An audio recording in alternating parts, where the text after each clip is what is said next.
الحمد لله نحمده ونستعينه ونستغفره ونؤمن به ونتوكل عليه ونعوذ بالله من شرور أنفسنا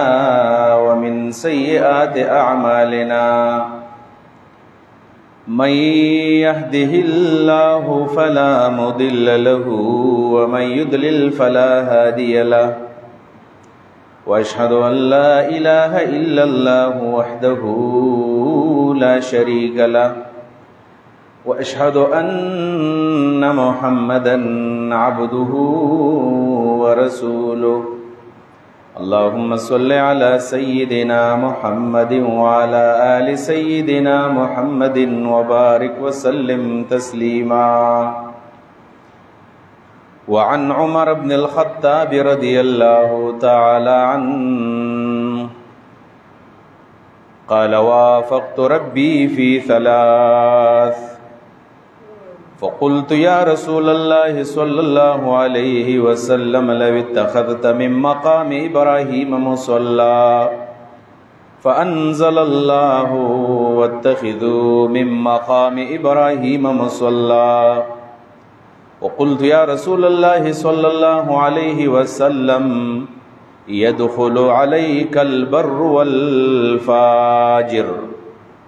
فلو أمرت أمهات المؤمنين بالحجاب فأنزل الله آية الحجاب وبلغني معاتبة من أزواج النبي صلى الله عليه وسلم فدخلت عليهن قلت إن انتهيتن أو ليبدلنه الله أزواجا خيرا منكن فأنزل الله كذلك اللهم صل على سيدنا محمد وعلى آل سيدنا محمد وبارك وسلم تسلیما. نن یکم محرم الحرام دے او د اسلامی کال او د قمری کال 1447 لومبۍ ورځ ده او د نن د 1447 کال آغاز وشو. الله رب العالمین دی په خیر واقعیت باندې زمون په حق کې د کال تیر کی او الله دې پکې د خیر فیصله وکړي ځکه چې امت ته ډېر لوی مشکلات دي او ډېر په سخت کې دی هر طرف نه امت راګیر دی. نو موږ به دعا کو چې الله رب العالمین د 1447 دا کال د امت لپاره د خیر کال ثابت الله دې پکې دې امت مسلمه د لپاره د خیر فیصله وکړي. الله دې يهوديانو د غرفنا او د هغوی د قبضینا بیت المقدس او مسجد اقصی د هغوی نه الله تعالی آزاد کړي. د محرم میاشت شکل شروع شي د اسلام 1400 کال زوړ تاریخ یا 1400 کال زوړ تاریخ دا راژوندی شي او بیا په دې کې د یکم محرم چې نن کم تاریخ دی د دې ځان له یو غیر معمولی اهمیت دی او بیا چې بس 9 ورځې پس لسم محرم الحرام چې هغه ته یوم عاشور وي دا غي ځان له یو بل اهمیت دی. یو طرف ته خو په دې 12 میاشتو کې چې په کال کې کمې 12 میاشتې دي نو قرآن کریم فرمایي چې منها 4 حرم په دې 12 میاشتو کې 4 میاشتې د عزت میاشتې دي ذوالقعده ذوالحجه او محرم او یو د رجب. نو بغه 4 میاشتو کې د محرم الحرام میاشت هم داخل ده د عزت میاشت ده د احترام میاشت ده یو او بل طرف ته په دې میاشت کې ډېر لوی واقعات راغلي دي په تاریخ کې او په دې میاشت کې د امت ډېر لوی مشاهیر او لوی شخصیات دا وجلې شوي دي او قتل کړل شوي دي او هغه ته الله رب العالمین شهادتونه ورکړي دي چې په یکم محرم الحرام باندې سیدنا ابو حفص امیر المؤمنین خلیفہ دوم عمر بن الخطاب رضی الله تعالی عنہ په دې ورځ باندې شهید شوی دی او په لسم محرم الحرام باندې نواس رسول حسین ابن علی رضی الله تعالی عنهما هغه شهید شوی دی کربلا په میدان کې. دا دواړه واقعات داسې واقعات دي چې په دې باندې د مسلمانانو زړونه زخمی دي. د مولانا ابوالکلام آزاد یو کتاب دی شهادت حسین بنوم باندې ورکوټه شان رساله ده، د هغې په دې مقدمه کې یو خبر لیکلې ده، وی په واقع کربلا باندې د سن 61 هجری نواله تر د نن تاریخ پورې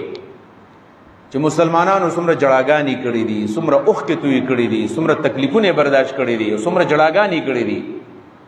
په دې واقعه باندې وایي دومره جړاګانې شوي دي بالفرض که دا اوښکې یو ځای ته راجمع شي نو د دې نه یو بحر اوقیانوس جوړېدی شي. دومره جړاګانې خلکو وکړلې. البته د تاریخ ستمګرۍ ته چې ګورې چې 10 محرم الحرام خو ډېر زیات معروف دی او مشهور دی او په هغې کې د رسول الله صلی الله علیه وسلم چې کوم نوسی دی د حضرت فاطمة الزهرا او د حضرت علي لختی جگر د جنت د شبابانو سردار امام حسین رضی الله عنه شهید شوی دی او یقینا چې دا یو ډېر غیر معمولی واقعه ده. ان شاء الله روان جمعه کې بدی باندې خبر کوم، نن بدی خبر نه کوم. نو اهل تشیخ واغې له ډېر لوی اهمیت ورکوي او په 10 تاریخ باندې شیګان راوزي او د هغوی سره زنځیرونه دي او د هغې سره چوړکۍ دي او ځان پې وهي، یو بدعت کوي، یو ناجایز کار کوي. ځکه چې په مړی باندې د 3 ورځو نه زیات جړا کول، فریاد کول، نیاحت کول دا خو حرام دي، ناجایز دي. او بل طرف ته خو اسم په مړی باندې ویر کول او دارنګ نیاحت اسم حرام دي. نبی علیہ السلام فرمایي لیس منا من ضرب الخدود وشق الجيوب ودعا بدعوى الجاهلیه. ازما امتی نه دی چې په غم په ټیم کې خپل مخ وهي او خپل ګریوان شلی او عجیب عجیب چغې وهي. دا خو د نبی علیہ السلام د امت طریقاړو ده. نو اهل تشیع دا بدعات کوي او غلط کار کوي. یقینا د حسین محبت چې څومره د شیعو په زړه کې دی د هغې نه په کروړه او په اربونو دوچن او سیچن زموږ په زړه کې دی. د حسین محبت او د علي محبت او د حسن محبت او د فاطمه رضی الله عنهم د هغې محبت الحمدلله د سنیانو په زړه کې د شیعګانو نه کم نه دی، هغې نه زیات دی. او 10 محرم الحرام چې راشي زموږ زړونه بیا یو ځل زخمی شي کله چې هغه واقع کربلا موږ ته رایاد شي. او د دې مشاهیرو د حسن، د حسین، د علي، د فاطمه رضی الله عنهم د دې سره محبت زمونږ د ایمان حصه ده. که یو سړی د حسن سره محبت نه کوي، د علي سره محبت نه کوي، د حسین سره نه کوي، د فاطمه سره نه کوي، منافق دی. صحیح مسلم صحیح حدیث ته نبی علیہ السلام د حضرت علی په باره کې ویلو چې لا يحبه الا مؤمن ولا يبغضه الا منافق، چې څوک د علي سره مینه کوي دا مؤمن دی.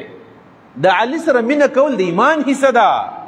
او لا يبغضه الا منافق، دا صحیح مسلم روایت ده صحیح الاسناد چې د علي سره بغض کوي نو ګوره دا سړی منافق دی. علي سره مینه د ایمان حصه ده. حسن حسین په باره کې خو نبی علیہ السلام فرمایي اللهم انی احبهما فاحبهما واحب من يحبهما. الله زما د حسن حسین سره مینه ده، الله ته سره مینه وکا. او څوک چې د حسنین کریمین سره مینه کوي الله ته د هغوی سره مینه وکا. د حسن حسین څخه مینه د ایمان حصه ده. دا به سړی څنګه برداشت کړي چې نبی علیہ الصلوۃ والسلام د هغوی په شونډو باندې شونډې ښودلې دي، د هغې په مخ باندې شونډې ښودلې دي، د هغې سترګې یې ښکول کړې دي، د هغې مخ یې ښکول کړی دی، د هغې خوله یې ښکول کړې ده. نبی علیہ السلام په اوږه باندې ګرځولې دي، نبی علیہ السلام په شا باندې ګرځولې دي، رسول الله په غېږو کې ګرځولې دي، نبی علیہ السلام سره مینه کړې ده. څنګه به د هغه سره موږ مینه نه کوو؟ خو د تاریخ داسې تمګري چې یو طرف ته خو دا شیعګان اهل تشیع یقینا چې یو ډېر غیر معمولي اهمیت ورکوي، خو بل طرف ته د حسین او د حسن نه غوره صحابي. یقینا چې حسنین کریمین زموږ د ایمان حصه ده. خو د حسن او د حسین نه په فضیلت کې او په منقبت کې ډېر لوی صحابي چې د هغه نوم دی حضرت عمر بن الخطاب رضی الله تعالی عنه. کم صحابي د حضرت عمر لږ تعارف د سره کوم نو بیا به د هغې حکم ولګو. حضرت عمر هغه صحابي دی چې د ده د ایمان د راوړو نه وړاندې نبی علیہ الصلوۃ والسلام او صحابه کرامو کلاو عبادت نشو کولی، کلاو ځان نشو ویلی، کلاو دعوت نشو ورکولی. دا شخصیت چې کله په 9 کال باندې د نبوت کله چې د ایمان راوړو دا مسلمان شو، دا اولنۍ هغه مبارک ورځ وه چې اذان کلاو شو، جمع کلاو شولې، نبی علیہ السلام دعوت کلاو شروع کو. اسلام ته یو نشأت ثانیه ملاو شو، اسلام ته یو نوې روح ملاو شو د حضرت عمر په ایمان باندې. دا هغه صحابي دی چې رسول الله صلی الله علیه وسلم دې صحابي ته ویلي چې عمره چې ته په یو لار باندې روانې او په لار باندې شیطان چیرته رواني تا وویني لسلک فجا آخر ستا لار به پرېږدي او دا او په بله لار باندې روان شي. په کومه لار چې عمر ځي په هغې شیطان نشي تللی. الحمدلله زمونږ د عمر لار ده، د خلفای راشدینو لار ده، د صحابه کرامو لار ده، د عشرو بشرو لار ده. په کومه لار چې عمر روان دی په هغه شیطان نشي تللی. لہذا په دې اهل تشیع کې چې کوم روافض خلک حضرت عمر ته کنزل کوي، بد رد وایي دا شیطانان دي، ځکه چې دا د عمر په لار تللی نشي، د عمر په لار باندې مسلمان ځي. رافضي پې نشي تللی، هغه شیعه چې کنزل کوي دا پې نشي تللی. موږ شیعو ته کافر نه وایو، خو دومره ده چې بدعتیان ورته وایو، ګمراه ورته وایو، ځکه چې د هغوی په زړه کې د عمر د ابوبکر د عثمان محبت نشته، او د چا په زړه کې چې د ابوبکر او د عمر او د عثمان محبت نه، زمونږ په زړه کې د هغه دپاره محبت نشته، هغه دپاره ځای نشته. دا بېله مسله وه چې موږ دا 2-3 جمعې په دې باندې خبره وکړه. الحمدلله کلا هم دا خبره کړې ده چې ایران چونکې په دې کې اکثریت د شیعو دی، سنیان هم پکې شته دی، و اکثریت او لیډرشپ او سیاسي لیډرشپ د هغوی اکثر شیعه دی. و کله چې هغه د اسرائیل په مقابله کې ودرېدل، موږ پسې په شا باندې ولاړو، موږ سپورټ ورکړی دی، ځکه د غټ دشمن په مقابله کې ولاړو. خو د ابوبکر د عمر او د عثمان محبت چې د چا په زړه کې نه، موږ به هغه له په زړه کې ځای نه ورکوو. نو هغه صحابي دی، هغه صحابي چې نبی علیه صلات وسلام ورته ویل شیطان تاله لار درکوي او شیطان په هغه لار نشي تللی په کوم لار باندې چې ته روانې. هغه صحابي دی، نبی علیه صلات وسلام د یو جنګ نه راغلی، جهاد نه راغی. په دې جنگ کې د نبی علیه السلام په باره کې دا خبر راغلی چې نبی علیه السلام شهید شوی دی. د مدینې زنانه ډېرې پریشانې وې، خفه وې. یوه زنانه وه، هغې نظر منلی و، ویل که د الله پیغمبر مې په دې خپلو سترګو باندې ولیدو چې ژوندی راغلی دی، تمبل به ورته وهم، تمبل دف چې ورته ویلی کېږي. کله چې نبی علیه صلات وسلام راغی روغ، هغه زنانه راله او تمبل یې د لوپټې لاندې پټ نیولی و. و یا رسول الله صلی الله علیه وسلم ما نظر منلی و که ته روغ رالی زه به ستا مخې ته تمبل وهمه، نو ستا څه خیال دی، اجازه راکې؟ نبی علیہ السلام ته فرمایي اوفی بنظرک، نظر دی پوره کا، ځکه زنانه ده او تمبل وهي او د خوشحالۍ موقع ده او جرس مرس ورته نشته دی، نو دې ته شریعت جایز وایي. البته د ښځو سړو به مخلوط مجلس منئ، ناروا ناروا لوبې به پکې نه وایي، د شرک او د عشق او د محبت او د جذباتو د اوچتولو دپاره اشعار به نه پکې، هغې ته چا ناجایز نه دی ویلی. کله چې هغې تمبل شروع کو، نبی علیہ الصلوۃ والسلام ناست او تمبل وهي. د دوران کې صحابه کرام راضي، ابوبکر صدیق راغی او تمبل وهي، حضرت عثمان راغی او تمبل وهي، صحابه کرام راغی تمبل وهي. وای کله چې حضرت عمر راننوتو رضی الله عنه، هغه صحابي دی، وای کله چې راننوتو نو دې زنانه فورا تمبل لاندې کېښود او د پاسه پې کېناستله، ویرېده هسې نه چې عمر راته څه ووایي. نبي علیه صلات وسلام پسې وخندل، عمره داسې رعب دله الله دره کړی دی، داسې شان دله الله دره کړی دی چې ګوره دا زنانه چې دا تمبل یې هو، خو چې تی ولیدلې نو دا تمبل یې مزید پرېښود، داسې عظیم سړی دی. هغه صحابي دی چې رسول الله صلی الله علیه وسلم ته فرمایي چې لو کان بعدی نبیا، که زمانه پس پیغمبر چېرته راتلی لکان عمر به الله پیغمبر را لېږلی، خو چونکې زه خاتم الانبیا یم او زمانه پس بل پیغمبر نه راځي، لہذا عمر ته ولی د الله یې، خو پیغمبر نشه کېدلی. ملهم صحابي دی. نبی علیہ السلام د دې صحابي په باره کې فرمایي چې ما ته خو وحی راځي، خو چې چاته په زړه کې الهام کېږي نو هغه صحابي حضرت عمر فاروق رضی الله عنه دی، الهام ورته کېدو. هغه صحابي دی، هغه صحابي دی چې رسول الله صلی الله علیه وسلم یو ورځ منبر ته وختو او په دې منبر باندې نبی کریم صلی الله علیه وسلم ولاړ دی او د لسو صحابه کرامو نمونه ویل دا پلانیم جنتی دی او پلانیم جنتی دی او پلانیم جنتی دی. نو دویم نمبر نومې پکې د حضرت عمر فاروق وایو، ابو بکر فی الجنه وعمر فی الجنه وعثمان فی الجنه وعلی فی الجنه وعبد الرحمن فی الجنه وطلحه فی الجنه وسعد فی الجنه. دا نمونه نبی علیہ الصلوۃ والسلام ویل. په دې لسو کسانو کې دویم نمبر نوم د حضرت عمر فاروق رضی الله عنه وایو. دا صحابي دی او دا صحابي بخاری او مسلم کې حدیث ته وافقت ربی فی ثلاث. دې خبره ته سوچ کوا، وافقت ربی فی ثلاث، په درې خبرو کې ما د الله سره موافقه کړې ده. او په بل حدیث کې راځي وافقنی ربی فی ثلاث، الله زما سره موافقه کړې ده. څه مطلب؟ زما په ځل کې به یو خبره رااله ما به یو خبر وکړه چې که الله دې حکم راولېږي وای چې لږ وخت پس په مې کتل نو الله به هغه حکم را لېږلی یو په هغې کې دا وه د نبي علیه صلات وسلام سره مې طواف کوو نو کله چې د مقام ابراهیم ته راورسېدلم وی زما په زړه کې راغله چې ارمان د مقام ابراهیم دی خواله چې موږ راتلی او چې کله موږ دا طواف پوره کولی او په دې ځای کې موږ یو 2 رکعته مونځ کولی وی نبی علیه السلام ته مې ویل چې رسول الله وسلم لو اتخذت مقام ابراهیم مصلی ارمان که تا چېرته مقام ابراهیم نه مصلی جوړه کړی وی چې دلته کله راتلی او دلته موږ 2 رکعته مونځ کولی ویل ما چې کله نبی علیه صلات وسلام له تجویز ورکو ویل لږ چې موږ اخ ولاړو نبی علیه السلام په خوږ اواز باندې قرآن وایي چې الله فرمایي چې واتخذوا من مقام ابراهیم مصلی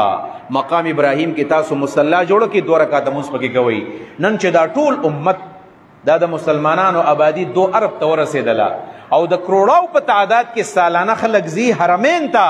او په حرم کې 2 رکعته مونځ کوي نو دا تجویز د حضرت عمر فاروق صاحب الله ته درخواست وکړو الله قبول کو او نبی علیہ الصلوۃ والسلام ته الله ویل چې واتخذوا من مقام ابراهیم مصلی او د قیامت د سبا پورې به دا آیت ما او وایو دا تجویز د حضرت عمر فاروق رضی الله عنه دی الله زماس په دې کې موافقه وکړه دا عظیم صحابي دی دویم نمبر وایزه زب چې کله رالم د نبی علیہ السلام کرا د رسول الله په کور کې پاغه وخت د پردي حکم نو راغله نو چې چا به د نبی علیہ السلام سره کار نو سید بدن نه راتلو نیک سړی به نه راتلو بد بم راتلو او د نبی علیہ السلام بیان به زمانه به نه برداشت کېدله ویل ما نبی علیہ الصلوۃ والسلام ته ویل چې رسول الله صلی الله علیه وسلم يدخل عليك البر والفاجر لو امرت امهات المؤمنين بالحجاب چې نیکم ستا کرازي بدم ستا کرازي کچرته د خپل بیانو در پردي حکم کې نو څنګه وای فانزل الله آیت الحجاب نو الله د پردي حکم راولېګو بیانو په باره کې د حضرت عمر یو سوچو دای نه برداشت کوله چې د رسول الله بیان امهات المؤمنین ناس دي او څوک دراشي نظر دی پیو لګي نظر نبی علیہ السلام له تجویز ورکو چې يدخل عليك البر والفاجر نیک سړی هم دن ناراضي او بد سړی هم دن ناراضي او دلته ستا بیان ناس دي او زمانه نه برداشت کیږي بیانو ته کوي چې دا زنانه چې کله دا پردي خلک راځي دي پرده شروع کړي څومره زیات بخي حضرت انس رضی الله عنه فرمایي دا د زینب واده د نبی علیہ الصلوۃ والسلام د بیبي او مذهب د نبی علیہ السلام کردن نتلمه او کله چې واده وشو صحابه کرام روټي لراغلي دي روټي چې کله وخړله نو المنګ دن روانو ځکه چې روټي وخړل شو صحابه کرام لاړل تو کتور شپه د نا وخت ټیم دی وې زه د نبی علیہ السلام کر کاله ته دن نتللما ویل په دې شپه باندې شکل د پردي حکم راغلی ویل زه شاته مو نبی علیہ السلام مخ روان دی چې نبی علیہ الصلوۃ والسلام په دروازه ورننه وته دروازه په ځان پسې ددن را بند کړل زه پوه شم چې نور ما دن نه پریږدي د دغه ورځ نه اخوازه د نبی علیہ السلام کور ته دن نه مرغله دا هغه د پردې شپه ده چې د رسول الله بیانو پرده شروع کړله او د رسول الله لوریانو پرده شروع کړله د امت میندو خويندو لوریانو پرده شروع کړله دا پرده دا تجویز د حضرت عمر فاروق رضی الله عنه الله رب العالمین د اسمانونو د پاسه د عرش د پاسه د حضرت عمر تجویز واوریدو او بي وحی راولېګل چې ګوره خپل بیانو ته موایا لوریانو ته موایا د امت میندو ته موایا چې یدنین علیهن من جلابیبهن چې بزان دی پړون راخته کی حتی د ابن کثیر دا روایت راوړی دی د سورۃ الاحزاب په تشریح کې چې د رسول الله بیانو کې بیبي د حضرت سودا بنت زمعه رضی الله عنها دا د وجود نه لګه لوی وا او دا په جندل کېدل چې په لار بدل چې دا حضرت سودا روانه ده حضرت عمر دی قربان عجیب انسان دی الله پیدا کړی دی دا حضرت عمر فاروق سے فرمایي چې یو ورځ حضرت سودا بهر راوتلې د چرته سہاجت د پاره بار راوته ده او چې کله بار روانه و دي منافقانو به قتل ورته نو حضرت عمر نه برداشت کړه आवाज یې وکړو قد عرفتك یا سودا مو په جندل ګورته بار راغلی اند رسول الله بیانو باندې आवाज کول د هر سړی نشي کولای نو دا دوه خبرې وي چې پردا زما د تجویز مطابق راغله وافقني ربي في ثلاث بدري خبرو کې الله زما سره اتفاق وکړو ما چې کوم تجویز نو الله ومنو او دریم نمبر خبره دا د دریم نمبر چې زه خبر شوم حضرت عمر فاروق سے وای خبر شوم چې د رسول الله صلی الله علیه وسلم د بیبیانو سره لږ اختلاف راغلی دی نبی علیہ الصلوۃ والسلام چې کله د حضرت زینب بنت جحش سره کله واده وکړو په وخت کې سلور بیبیانی مخکې به د پنځم واده د سلور بیبیانو احتجاج ونه کړو او نبی علیہ الصلوۃ والسلام نے مطالبه کړی و چې ته پنځم واده کې نو تا موږ لکم دسې په کور کې خوشحالیانې راکړلې زموږ لباس هغه شانتې نه دی زموږ خوراک هغه شانتې نه دی زموږ سهولیات هغه شانتې نه دي اول موږ له سهولیات راکړه او د هغې نه وروسته بیا بل واده وکړه خیر دی ځکه چې د کم شاهان دي د هغوی ښځې مزې کوي او موږ ستاسو د غربت ژوند تېرو دا خبره د رسول الله خوښه نه شوله او ورته ویل بس تاسو زما ورانه یو میاشت به ستاسو خبرې نه کومه زه یو میاشت نبي علیه صلات وسلام د دې بیبیانو کمرې پرېښودلې او د کور د پاسه یو دویم چت و 2 پړاو هغې ته وختو یو میاشت نبي علیه صلات وسلام نه دی راکوز شوی یو میاشت حضرت عمر وایي الفاظ دا دي چې بلغني معاتبه من ازواج النبي صلی الله علیه وسلم د نبی علیه صلات وسلام خفګان او د بیبیانو چې کوم د نبی علیه السلام سره کوم تعلق خراب شو د هغې خبر ما ته راغی وایي زه خبر شوم او منافقانو خبر یې بل رنګ ورکړی بل رنګ یې څه ورکړی بل رنګ یې دا ورکړی چې نبی علیه صلات وسلام خپل ټولې بیبیانې طلاقې کړي دروغ یې ویلي منافقان ټول عمر دروغ وایي رسول الله بیبیانې طلاقې کړي دي ویل ما منډه کړله او ابوبکر منډه کړله ځکه زما لور هم د نبي علیه السلام په نکاح کې ده د ابوبکر لور هم د رسول الله په نکاح کې ده چې کله موږ رالو جومات ته د رسول الله جومات خو دا د نبي علیه السلام جومات دی او دا د نبي علیه السلام کمره ده او بره په دویم چت نبي علیه صلات وسلام اوسېږي ټول صحابه کرام راغلي جومات ډک دی او چغې صحابه کرام وهي او جاړي ځکه د چا مور ته چې کله د چا پلار طلاق ورکړي څومره ګران کار دی د رسول الله میندې زموږ د رسول الله بیبیانې زموږ میندې دي امهات المؤمنین دي صحابه کرام جاړي خو په دې پریشانه دي خو په چا کې دا جرأت نشته دی چې د نبي علیه السلام نه تپوس وکړي وایي زه رالمه ما چې حالات ته وکتل ویل څه ده په نبي علیه السلام پسې وختلم بره دروازه مې وټکوله د هغه یو چې کوم خادم دی وایي هغه ته مې وویل چې د نبي علیه السلام سره میلاوېږم ویل چې دروازې راته کلاو کړله چې دننه ورغلم زما نه مخکې ابوبکر صدیق راغلی دی هغه د نبی علیه السلام سره ناست دی خو ټول خاموش دي زنانه هم خاموش دي رسول الله هم خاموش دی ابوبکر هم خاموش دی خو کله چې دې زنانه و زه ولیدلم د بخاري حدیث دی ویل ټولو منډې کړلې وتښتلې ابتدرن الحجابه منډې کړله زما نه پردې وکړله ویل ما ورته ویل چې یا عدوات انفسهن اتخفنني ولا تخفن رسول الله صلی الله علیه وسلم ای د ځان دشمنانو د رسول الله بیبیانو باندې آواز وکړئ د ځان دشمنانو تاسو زما نه یریږئ او د رسول الله نه یریږئ په دې دوران کې یو بیبي حضرت ام سلمه رضی الله عنها هغې ورته ویل چې او موږ ستا نه یریږو د پیغمبر نه یریږو ولې وایي ځکه ستا خوی تیز دی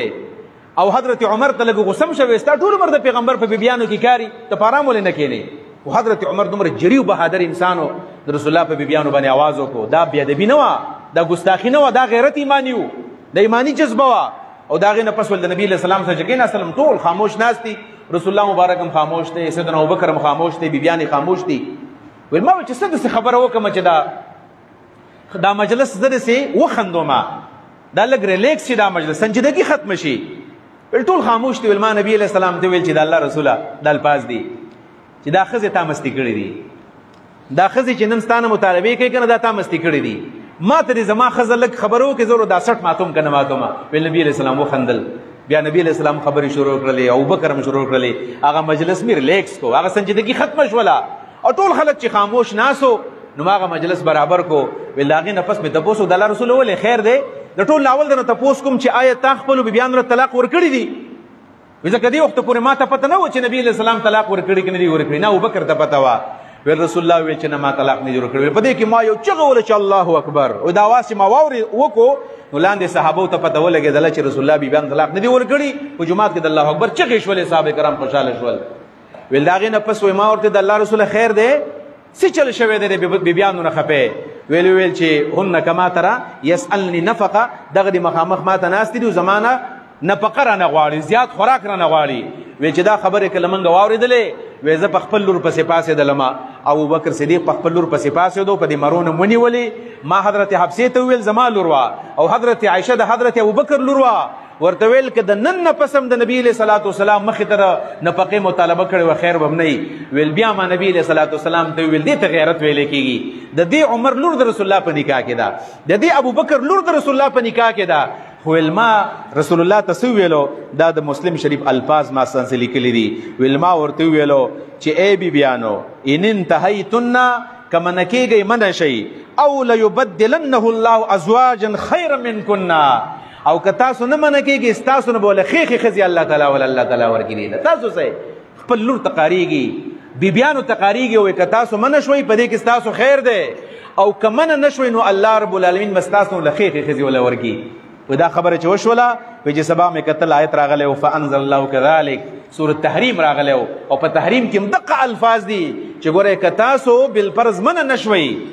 نو الله رب العالمین با د دې پیغمبر په خوله باندې تاسو له طلاق درکړي او ستاسو نه به غوره غوره ښځې دې پیغمبر له الله رب العالمین ورکړي او د هغې 8 صفتونه الله رب العالمین سورة تحریم کې هغه بیان کړي دي. دا 3 خبرې دا د حضرت عمر په زړه باندې وي او الله رب العالمین اق شان وحی را لېږلې ده. د دې نه بل غټ صحابي څوک کېدی شي؟ زما خو ارمان دا دی چې الله کله جنت ته بوتللو زه یم چې د حضرت عمر ملاقات به کله کوم. هم په زړه باندې ارمان دی والله دې پوره کړي. ټول صحابو سره محبت دی.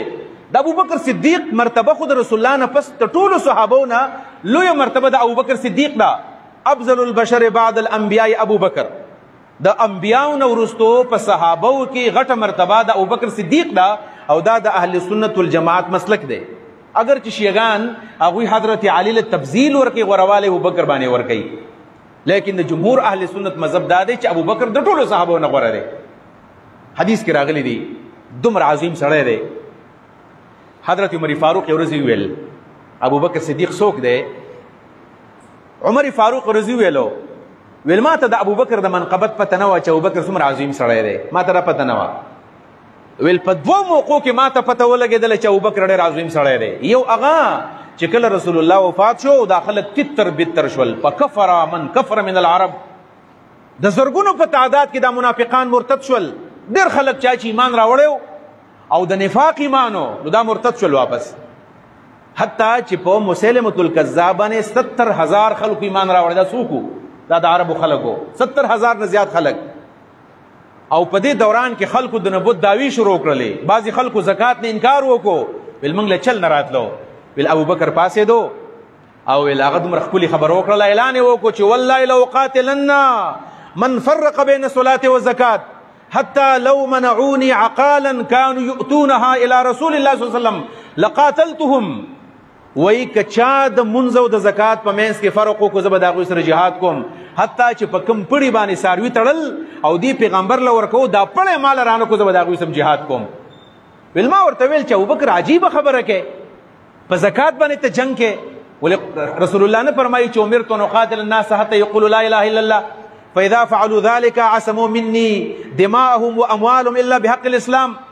رسول الله خو ویلي دي چې د هغه وخت پورې به زه جهاد کوم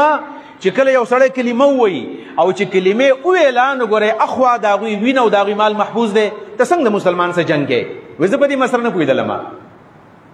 ابوبکر صدیق ویل تاسو کښېنئ په ارام باندې کښېنئ. ویل پاڅېدو وایي چې دا حدیث تا نیم اورېدلی دی، په دې کې نورې خبرې هم شته. رسول الله داسې فرمایي چې امرت ان اقاتل الناس حتى يقولوا لا اله الا الله ويقيموا الصلاه ويؤتوا الزکات. دا خبرې هم پکې شته دی. وی چې کله د ابوبکر دا تقریر مې واورېدو وی الله زما سینه کولاو کړله. وی زه پوه شوم چې ابوبکر ډېر عظیم سړی دی. دغه منقبت عمر تسلیم کړی دی. جمهور صحابه کرامو دغه منقبت تسلیم کو. او ویل بله ویل ما قربانو ته کتل.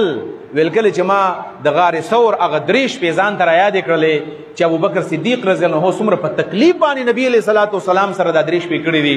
او د سیرت واقعاتو کې دا راغلي دي چې سیدنا ابوبکر صدیق رضی الله عنه چې کله د رسول الله سره هجرت کوو او په جبل ثور باندې کله غار ثور ته ختل. کم خلک چې تاسو کې جبل ثور ته تلي هغوی ته به د اندازه کېږي چې جبل ثور ته سړی کله خیږي غار ثور ته نو سړی د ځان سره 1 کیلو امونه نشي خېجولی، ګرانه یې ورته تکلیف یې ورته نشي خېجولی، ځان سره په لاس کې بوتلو به نشي خېجولی. او په دې سفر کې نبي علیه صلات وسلام بیمار شو. نبي علیه صلات وسلام نشو ختلی. دشمن پسې را روان دی. د رسول الله د سر قیمت هم سلو خان دی، د ابوبکر د سر قیمت هم سلو خان دی. او نبی علیہ الصلوۃ والسلام باندې تبه د بیمار د نشي غدلې. ابوبکر صدیق نبی علیہ السلام دې ماته را پوغشا او په دې غر باندې حضرت ابوبکر صدیق رضی الله عنه په خپل روان دی او رسول الله په شا کړی دی په دې غر باندې د پاسه خيږي. ویل زه پوه شوم چې د عمر ډېرې غټې ډېر لوی د رسول الله صلی الله علیه وسلم د دې صحابي غټ منقبتونه دي. نو حضرت ابوبکر صدیق رضی الله عنه په باره کې عمر ویلو چې که ابوبکر صدیق دې ته تیاریږي چې زه ول ټول جهادونه ټول حجونه ټول عمره او ټول منځونه ټول صدقې ابوبکر لور کما او ابوبکر صدیق په 3 شپو کې چې الله کوم ثواب ورکړی دی د 1 شپې ثواب مال راکړي زه سره بدلول ته تیار یم. مال د 1 شپې ثواب راکړي زه ول ټول ثوابونه ورکوم. دومره عظیم صحابي ابوبکر صدیق دی. خداغه نفس لوی صحابي عمر فاروق صاحب دی. مور بی حضرت عائشہ فرمایي کنه مشکات په مناقبو کې دا حدیث موجود دی. وایي زه یو ورځ د نبي علیه السلام سره په صحن کې ناست وم. حضرت عایشه رضی الله عنها فرمایي ویل په دې دوران کې زما نظر د اسمان په ستورو باندې ولګېدو، د اسمان په ستورو باندې. ویل دا ستوري انګنت لا تعداد، دا ستوري چې ما په نظر باندې کله رالل. ویل ما نبي علیه السلام ته ویل چې د الله رسوله صلی الله علیه وسلم ستا په دې امت کې به داسې ملګري وي، ستا په دې صحابو کې چې د هغه نیک اعمال به دومره ډېرې لکه د اسمان د ستورو.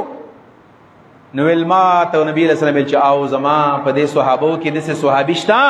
چې د هغه نیک اعمال د اسمان د ستورو نه زیات دي. وی زما خیال دا چې ما ویل چې دا به زما پلار یادوي. ویل ما ورته ویل چې من هو یا رسول الله صلی الله علیه وسلم، دا څوک دی؟ ویل ما ته ویل چې هغه عمر دی. عمر دا هغه نیک اعمال د اسمان د ستورو نه زیات دي. ویل زه حیرانه شوم چې زما پلار خو ما ته عظیم ښکاري. ما ورته ویل چې فأین حسنات ابي بکر یا رسول الله صلی الله علیه وسلم، د الله رسول بیا زما د پلار نه کوي، د ابوبکر صدیق نه کوي. ویل ما ته ویل چې د دې عمر دا ټول نه کوي راجمه کوي، د ابوبکر وی نه کوي ته نه رسېږي. داسې صحابه کرامو، داسې خلکو دا دین دی خلکو موږ ته را رسولی دی. په دې وجه باندې د ابوبکر محبت، د ابوبکر سره مینه کول، د عمر سره مینه کول، د عثمان سره مینه کول، دا زموږ د ایمان حصه ده. دغه صحابه دي چې نبی علیه الصلاة والسلام ولا په دنیا کې زیری ورکړو تاسو جنتیان یې. او د لسو صحابه خو باقاعده نوم اخیستی دی. د لسو صحابو نوم په یو حدیث کې دی، په نورو احادیثو کې هم راغلی دي. نورو احادیثو کې چې نورو صحابو ته نبی علیه الصلاة والسلام جنتیان ویلي دي. لکه هغه یو حدیث دی، نبی علیه الصلاة والسلام چې کله سورة حجرات نازل شو نو په سورة حجرات کې یو ادب دی، یا ایها الذین آمنوا لا ترفعوا اصواتکم فوق صوت النبی. اے مسلمانانو د پیغمبر د आवाज د پاسه خپل आवाज مده پاسه کوي. نو ثابت ابن قیس ابن شماس دی ته خطیب الانصار ویل کیږي، د आवाज تیز وو. ویل هغه ویل چې دا خو غالبا زه بیا خو جهنمی یم. سعد صاحب ته ویلو چې زه خو جهنمی یم. ولې جهنمی یې؟ ویل زما आवाज تیز دی. او الله فرمایي که تاسو خپل आवाज د پیغمبر د आवाज د پاسه کو ان تحبط اعمالکم، معلومیږي دا چې زما आवाज تیز دی، زما ټول اعمال برباد دي. نو ول پکور کې کېناسو جمعات لم نه راتلو، هیڅ زیل نه راتلو، زه څه کوم بار چې ګرځم. نبی علیہ السلام د سعد د پوسو کو سعد هغه ثابت ابن قیس نه ښکاره کیږي. خیر خدای وې زما گاونډي دی، وې زما ته پوسو کوم چې ولې نشته. وې دلال شته پوسټ وکړي چې ثابت ولې ناراضي جمعات ته، زما سره ملاقات ونه شو. نو سعد سے براغه او ثابت ابن قیس ته چې ثابت نبی علیہ السلام نن ستا ته پوسو کو چې ته جمعات ته ناراضي، منزل ناراضي، بهر ناراضي. خیر دی ویل هغه ویلو چې نبی علیہ الصلوۃ والسلام باندې وحی راغلی دا چې د چا आवाज تیزی او د پیغمبر د आवाज د پاسه دغه د आवाज اوچتی، دغه اعمال به برباد. نو زه خو جهنم یم، زه کوم د نبی علیہ السلام مجلس کې. سعد راغه او نبی علیہ السلام ته چې رسول الله صلی الله علیه وسلم ثابت زکه منزل ناراضي، ثابت زکه بهر د ناراضي، چې هغه چې زه خو جهنمی یم. نبی علیہ السلام نه هو من اهل الجنه، جنتی دی. نو ثابت ته نبی علیہ الصلوۃ والسلام جنتی وایو. نو سعد لاړو، سعد ابن ابي وقاص او لاړو او ثابت ابن قیس ویل چې ته خو جنتی صحابي، نبی علیہ السلام په خله باندې تا ته جنتی وایو. نو سعد وی کله به چې ثابت بیا زمونږ مخې ته روانو، ویل موږ به ویل چې جنتی روان دی. نو ډېر صحابه داسې و چې نبی علیہ الصلوۃ والسلام ول زیری ورکړو. خبره ټیم لګ دی او خبره لګ پاتې ده. دغه ما په ابتدا کې د حضرت عمر مناقب په دیو جبانه بیان کړل. په دیو جبانه چې د عمر سره مینه کول دا د ایمان حصہ ده، د ایمان جز ده. او د عمر سره بغض کول دا منافقت ده. څنګه چې د علي سره محبت کول ایمان ده، بغض منافقت ده. دومره عظیم انسان، دا څومره چې پولیټیکل سیستم دی د اسلام، دا څومره چې انتظامی امور د اسلام دي، فوج دی او پولیس دی او ډاکخانه ده او دا نهرونه سیستم او دا ټول سیستمونه دا د حضرت عمر په زمانه کې دي. د رسول الله نه پس 2 کاله خلافت ابوبکر صدیق کړی دی، او د ابوبکر صدیق د خلافت نه وروسته 10 کاله خلافت حضرت عمر فاروق کړی دی. 10 کاله خلافت. خو یاد ساتئ ښه خلک چانه دي پرېښودلي. ښه څومره چې ښه خلک دی که نه هغه چانه دي پرېښودلي. که دا امام ابو حنیفه دی، که دا امام بخاري دی، که دا امام ترمیزي دی، که دا څومره لولي خلک دی، دا خلکو نه دي پرېښودلي. دا د در شهادت په واقع کې راځي. نن محرم الحرام دی، 1 محرم الحرام. په دې ورځ باندې حضرت عمر فاروق شهید شوی دی. واله شوی و په 26 یا 27 تاریخ باندې. دا کم 13 میاشت 13 شوله د ذوالحجې په 26 تاریخ باندې یا په 27 تاریخ باندې هغه وواله شو. 3 ورځې پس بیا شهید شو او 3 ورځې پس د شهادت ورځ هغه محرم الحرام دی. اگر چې زمنګ د اهل سنت په بعضی کتابونو کې دا خبره لیکل شوې ده چې حضرت عمر په ذوالحجه کې شهید شوی دی، لیکن شیعاګانو دې خبر لډیر زور ورکړی دی او ډیر بڑا چڑا کرے پیش کړي چې 1 محرم الحرام د حضرت عمر دغه د شهادت واقعیا نه ده. ځکه چې چې بغض ساتي دغه سره او دا پې نه پیرزو کېږي چې دا په محرم کې لا شهید شوی دی یوازې حسین له دا منقبت ورکوي موږ د حسین منقبت منو د حضرت عمر منقبت موږ منو دا د اهل سنت صحیح مسلک دی مغیره بن شعبه رضی الله عنه دغه یو غلام دی مجوسی د پارس د ایران د طرف هغه به جرندې جوړولې جرندې نو حضرت عمر ته ورځي ویل مال جرندې جوړه که جرنده خلافت له جرندې جوړه کا وای دا ورته ویل چې داسې جرنده بدله جوړه کما چې په شرق او غرب کې به خلک یادوي ټول خلک به یادوي ویل حضرت عمر ویل چې دې بدماش مال د مرد دمکي راکړله د دې خبرې غرض دا دی چې ما ته وایي داسې جرنده بدله جوړه کما چې شرق او غرب کې هغه یادېږي ته خو ما ته بدماشي وکړله عمر ته به د چا نیکه بدماشي کړی وی خو دومره وه چې د اسلام او د قرآن په مقابله کې هغه خپل ټول جذبات هغه ساړل کړي وو نو چا ورته ویل مردار یې که که نه ویل دومره ده چې دمکي راکړل خو صراحتا نه دي ویلي او نه راباندې ګزار کړی دی نو وجلی نه شمه البته خپل حفاظت به کومه بخاري حدیث دی عبدالرحمن ابن عوف رضی الله عنه دام په عشره بشرو کې دی د سارې په منځه باندې ولاړ یو 26 یا 27 ذوالحجه ده د سارې په منځه باندې ولاړ یو او په دې دوران کې حضرت عمر منځه ته مخکې شوی دی د حضرت عمر فاروق رضی الله عنه طریقه دا وه چې د سارې په منځه کې به د سورت یوسف علیه السلام تلاوت کو الله اکبر ویلی دی قرت چې کله شروع کو په دې دوران کې په هغه زمانه کې په جومات کې داسې د لایټینګ سیسټم نه و داسې رڼاګانې نه وې دغه ابو لولو فیروز د نوم دی ابو لولو فیروز مجوسی غلام دی د مغیره بن شعبه او دا دمکی ولولې ورکړی په دې خبر رمضان پوهې کوي دغه وجه دا وه چې دې ابو لولو به خدمتونه کول جرندې به جوړولې نو ده یو ورځ حضرت عمر ته شکایت کړی چې زه څومره دیاړي کوم د هغې ما ته اجرت کم میلاویږي نو حضرت عمر چې د کله تپوس وکړی څومره دیاړي ته میلاویږي دومره ویل تا ته خو ډېره میلاویږي ستا نه خو خلکو ته کمه میلاویږي په دې خبره باندې له قار ورغلی چې ما له تنخوا نه ده زیاته کړې په دې خبره له قار ورغلی نو حضرت عمر فاروق څه د سارې په منځه باندې ولاړ دی ویل په دې دوران کې حضرت عمر ویل چې اکلني الکلب سپي وچیچلم دا اواز یې وکړو عمر فاروق په دې مونځ کې اواز وکړو اکلني الکلب سپي وچیچلم زمونږ خیال دا و چې دا به رښتیا سپي ځکه په دې تیاره کې راغلی دی په پېشمني کې راغلی او په دې محراب کې ورته پټ ناست دی پټ او لایټ مایټ نه و چې دا یې لیدلی وی خو چې څنګه حضرت عمر فاروق صاحب په مونځ باندې ودرېدو نو فورا یې په دې خېټه باندې په خنجر باندې ووهو او کله چې په دې خېټه باندې ووهو نو د حضرت عمر خیال راغی چې غالبا تیاره ده سپی دی او زه وچیچلمه عبدالرحمن ابن عوف وایي چې موږ پوه شو چې حضرت عمر سپي نه دی چیچلی بلکې دا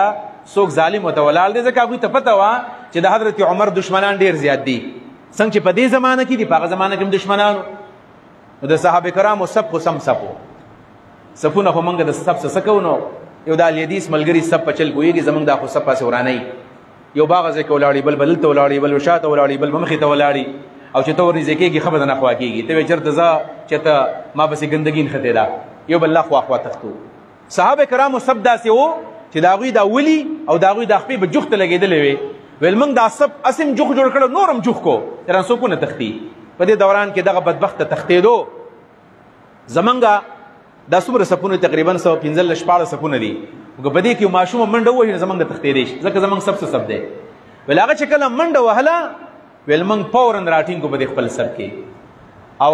حضرت عمر فاروق صاحب وغورځېدو او په دې دوران کې عبدالرحمن مخکې ته شو او په منډه باندې دا 2 رکعاته مونځ وکړو جمع ماته نه شوله منځ وشو مختصر او حضرت عمر فاروق صاحب پرېوتو بېهوشه دی او کله چې دا سړی تښتېدو نو چې پوه شو چې اوس ما رانیسي ویل په دې دوران کې دې ظالم هغه غش راواغستو داسې م خلک ووهل داسې م وهل تقریبا 2 کسانې په دې باندې نور ووهل ویل موږ راټینګ کو او چې په دې باندې پوه شو چې دا اوس موږ رانیسو موږ یې وجنو وی ځان ته خنجر مخامخ کړ سملاستوپ یې خپل هم خودکشي وکړله مردار شو حضرت عمر فاروق صاحب کیسه وه ویل موږ راواغستو اوبه م وله ورکړلې چې اوبه وله موږ ورکړلې اوبه ته په دې خېټه باندې بار ووتلې ویل بیا هم بوتلو کور ته او په کور کې هم چې کله وله موږ د شودو د پیو شربت وله موږ وکړو په موږ چې دا به لږ برابر به شوي نه تې زیاته وتلې ده چې کله وله موږ هغه له د پیو شربت ورکړو نو هغه هم تې په دې خېټه باندې بار ووتو ډېر لوی تکلیف ورده په دې دوران کې چې کله دا شربت وله موږ ورکړو نو د حضرت عمر فاروق صاحب حوصله لږ برابر شوله نو غم ورسره د خپل مونږ ویل جمع شوې ده که نه دی شوې ویل جمع م کړې وه مونځ م مات کړی و که سر ته م رسولی و نو ویل ما وله جواب ورکړ عبدالرحمن وایي چې او مونځ شوی دی مونځ موږ سر ته رسولی دی د الله شکر ادا کړو چې الحمدلله چې زما د وجې نه مونځ نه دی مات شوی داسې خلک و حضرت عمر فاروق صاحب ویل هغې نه پس تقریبا 28 29 او 27 دا درې واړه 27 تاریخ لګېدلی دی 28 29 دا درې ورځې حضرت عمر فاروق صاحب نوینه بیږي او صحابه کرام را روان دي نمبر په نمبر باندې حتی چې کله اخره ورځ رالاله د ذوالحجې اخره تاریخ دی نو کم طبیب ډاکټر چې ول علاج کوو نو هغه ورته ویل چې معلومیږي دا چې عمر صاحب ته نه ټیکېږي ما چې څومره علاج یاد دی مې درله وکړو نو که ته چېرته وصیت کول غواړې امت ته وصیت وکړه ځکه ستا اخره ټایم دی نو عمر فاروق سره زما ستا غم وخه د دې امت غم وسره و د دې خلافت غم وسره و اکابر صحابه کرام شپږ صحابه کرام راوغتل راشي حضرت علی راوغتو حضرت عثمان راوغتو عبدالرحمن ابن عوف راوغتو زبیر ابن عامر راوغتو طلحه راوغتو سعد بن ابي وقاص راوغتو شپږ کسان راوغتل وې زما زیو سم راولي عبدالله ابن عمر ویل ما ته پته لګي زه وفات کېږم خو چې کله زه وفات شمه نو بیا به دا امت د خلافت نه محروم بشي خلیفه به وفات شي تاسو شپږو کسانو له ما اختیار درکو چې تاسو په دې شپږو کسانو کې د یو کس په نوم باندې متفق شي او دا به خلیفه کوي زما دا زوی به د سناسي وګوره په خلافت کې نوم نشته زوی مې د سبناسي عبدالله ابن عمر خدا به صرف تاسو په دې وجه ناسي چې که تاسو نه کې نوي خفه بشي درنه چېرته چې پلار مې خلیفه زه ځان سکیم نه نولمه وګوره په مشوره کې به نه شاملوئ رای به نه ورکوئ دا دین وراثت نه دی چې د پلار په ځای باندې زوی او د زوی په ځای باندې نوسی او بیا کړ وسی دا خلافت دی دا د مشورې نوم دی زما زوی له به مشورې نه ورکوئ لیکن دا به د ځان سره کېنوئ او د هغې نه پس سار ټایم دی چې حضرت عمر ته کله پته ولګېدله چې زه شهید کېږم نو عبدالله ابن عمر راوغتو صحابه کرام به راتلل تپوس له او په دې کمره کې پرده لګولې وه نو د بار نه به خلک راتلل د هغه ملاقات له او نور بیبیانې په کور کې دننه وې د هغه لوریانې انګېندې په کور کې دننه وې عبدالله ابن عمر ته ویل دی خورا شه ویل لاړ شه او مور ته به زما سلام ووې حضرت عایشې رضی الله عنها ته به ووې په ټول مدینه کې یو غم دی ټول خلک جاړي چې عمر شهید کېږي ځکه ډاکټر ورته ویلی دی چې که ته وصیت کې نو وصیت وکړه چې کله ماښام هغه وصیت وکړو ټوله مدینه کې غم دی ویل لاړ به شي او مور ته به زما سلام وي حضرت عایشې ته او د عایشې د سلام نه پس به ورته ووې چې زه ګورې عمر رالیږلی ما داسې به ورته نه وې چې امیر المؤمنین رالیږلی ما نن زه امیر المؤمنین نه ما اختیار ورکړی شپږو کسانو له ولې سیاسي پرشر هم پې ناچوم چې دا خلیفه دی نو مطلب نه زه یو عام سړی یم عمر رالیږلی یم ورته به ووې چې عمر درخواست کوي تا ته چې د رسول الله مبارک خواته ابو بکر صدیق خخ دی خو ستا په دې کمره کې خخ دی دا د حضرت عایشې په حجره کې حضرت ابو بکر د نبي علیه السلام سره نږدې دفن دی نو د رسول الله د دې قبر سره د ابو بکر قبر دی خو دې خپو ته دا نبي علیه السلام دی هغه سر د دې خپې دي بیا ورسره نږدې ابو بکر صدیق صاحب د هغه خپو ته خخ دی دغه دې خپو ته بیا ځای خالي دی نو که ستا خوښوي نو په دې کې ما له قبر له اجازت راکړه چې په دې کې زه د نبي علیه السلام په دې خپو کې دفن شمه او د ابوبکر په دې خپو کې دفن شم مال اجازت راکړه وایي کله چې عبدالله ابن عمر راغی وایي ورته ویل چې کله واپس رالی که تاله اجازت درکړی نو ما ته به ووایي چې اجازت یې راکړی دی خو که اجازت یې نه و درکړی خاموش به پاتې شي زه به پوه شم چې تا ته اجازت نه میلاو شوی ویل ټیک ده عبدالله ابن عمر وایي زه لاړم او د حضرت عایشې مور بیبي خاله رالم د پلار سلام ورته ووایو ما ورته ویل چې عمر یقرأ علیک السلام عمر د باندې سلام وایي ویل هغه دیوال ته ناسته وه او ژړلی ویل ما ته وکتل چې څه جواب دې راوړو د هغې خیال دا چې عمر شهید شو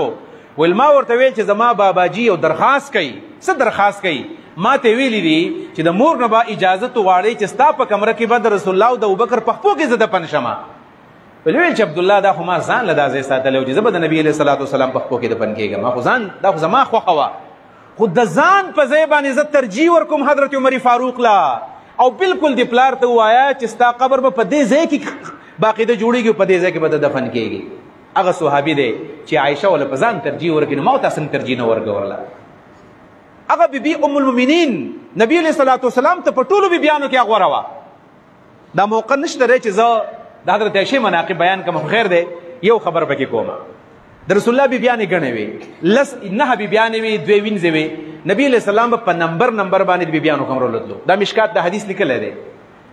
د عایشې د مینې په باره کې دا خبره کومه چې عمر څوک دی او عایشه څوک ده رضی الله عنهما ویل نبی علیه صلات وسلام به د پیر په شپه باندې د حضرت عایشې کمرې له شپې له راتلو د ګل په شپه باندې به راتلو نو صحابه کرامو ته خو پته وه چې د نبي علیه السلام زیاته مینه د حضرت عایشې سره ده نو هغوی به تحفې د پیر په شپه باندې رالیږلې کله به د پیر شپه وه د حضرت عایشې کمره به د دې فروټو نه او د دې قسمه قسم سامانونو نه د تحفو نه به ډکه وه نو بشري کمزوري د انسان د پدی بیان خپګی نه چې دا ګوره دا ملګری زیاته کوي په کار د چې هر شپه تحفه را لګلې چې نبی له سلام په کومه کمره کې وي وسړې به تاسو ولې خامخه په دې شپه باندې تاسو د تحفه را لګی نو وې دی بیانو مشوره وکړه چې موږ نبی له سلام ته وایو چې صحابه ته حکم وکړه چې په دې کې د پیر د شپې دغه نه کوي انتخاب نه کوي چې خامخه به د پیر په شپه تحفه را لګي ول دا خبره وسوک وکي نو ام سلمہ رضی الله عنها د سوي چې هغه ډاډه وا ویل زه به نبی له سلام ته خبره وکم نور الله نبی له سلام ته ویل بیان را لګلم ویل سید ته ویل دي خو راته ویل دي چې ته صحابه ته وایې چې دا تحفه خامخه د پیر په شپه نه را لګي ویل ولې ویل دا د پیر په شپه تحفه را لګي او صرف حضرت عائشه ته ملاويږي نبی اسلام څه جواب ورکو یا ام سلمہ لا تؤذيني في عائشه ام سلمہ ګوره د عائشه په باره کې مال تکلیف نه راکې ز خپل کار کوي لګراو بس هغه بي دا چې واپس رااله وسی چل وشو ول نبی له سلام رته د الفاظ ویلو ول بیا ورشه په دویم ځل باندې رااله ول بیانو بیا راولېګل ما چې نبی له سلام ته دا جواب وایا